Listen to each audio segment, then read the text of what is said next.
নমস্কার, আমি রাজ। আপনারা দেখছেন খবর 24 ঘন্টা।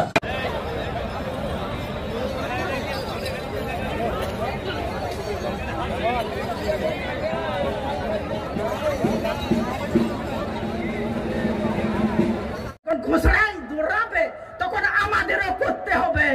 আমরা আর সহ্য করব না। অনেক কিছু হারিয়েছি, আমাদের নিজেদের কমরেডকে হারিয়েছি, আর না অনেক সহ্য হয়েছে। সেই জন্য আগামী দিনে আপনারা সঠিকভাবে চিন্তা ভাবনা করবেন, আমাদেরকে সমর্থন করবেন। আমাদের মানে আমরা সবাই একটা ভালো জায়গায় পরিবেশে থাকতে পারি, সেই কাজটা আমাদের করতে হবে।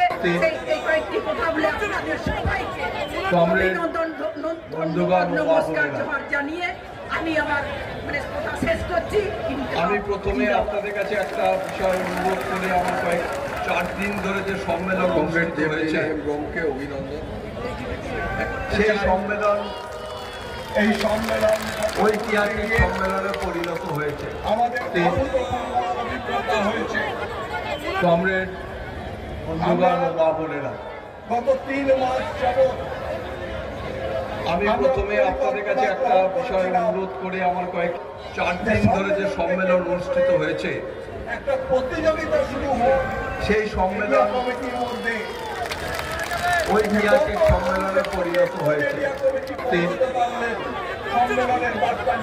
কমরেড বন্ধুগণ ও মা বোনেরা, আজকে গর্বের সঙ্গে বলতে চাই, আমি প্রথমে আপনাদের কাছে একটা বিষয় অনুরোধ করে, আমার কয়েক 4 দিন ধরে যে সম্মেলন অনুষ্ঠিত হয়েছে, এই হুগলি জেলায় আমরা 6